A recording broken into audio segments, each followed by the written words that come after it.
Hi, my name is Sister Maureen Fitzgerald. I wanted to spend a bit of time with you to consider the maternal heart of Blessed Clelia Merloni. But I'd like to reflect on an aspect of that maternal heart that may not always take precedence in considering virtue. Although we will focus on Blessed Clelia's maternal heart, I think it's important to recognize that this focus includes a message for all of us. What does it mean to correct someone with great love? And why is it even necessary to make corrections? Well, let's consider for a moment a mother or father witnessing their child being selfish, unkind, or envious. A good mother or father doesn't simply ignore the behavior and hope that the child will grow up to be a virtuous adult. A good parent points out the difficulty, asks the child to consider the misstep, and then lovingly encourages the child to do better in an effort to be better. Well, Blessed Clelia was no different.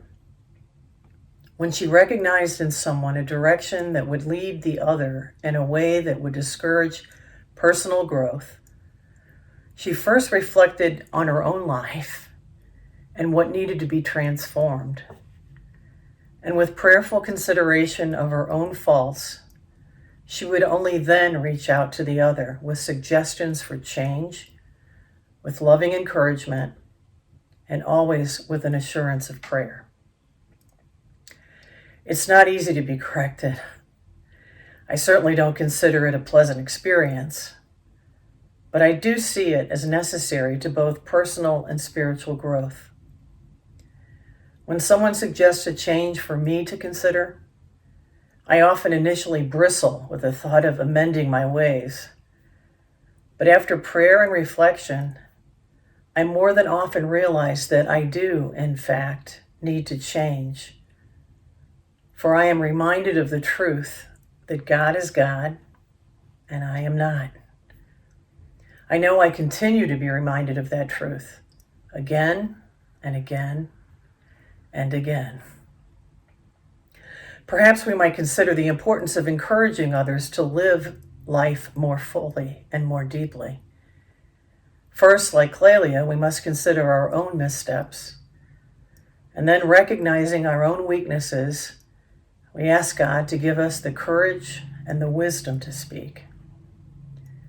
When we speak, however, we must always consider the good of the other.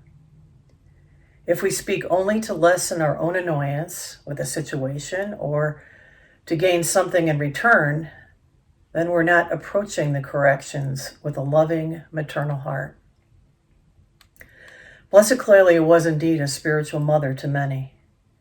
She loved deeply the heart of Christ and longed to have others know and love Christ as well.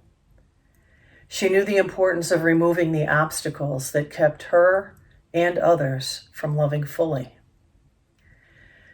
Blessed Clelia knew herself well. She was aware of the gifts and the graces she received from God, and she was also aware of her failings. It was from this deep knowledge of self and of her God that moved her to call others to greater life. Prayerful self-reflection, recognition of fault, a call to change, tender encouragement, and an assurance of affection and prayer. This was Blessed Clelia's way.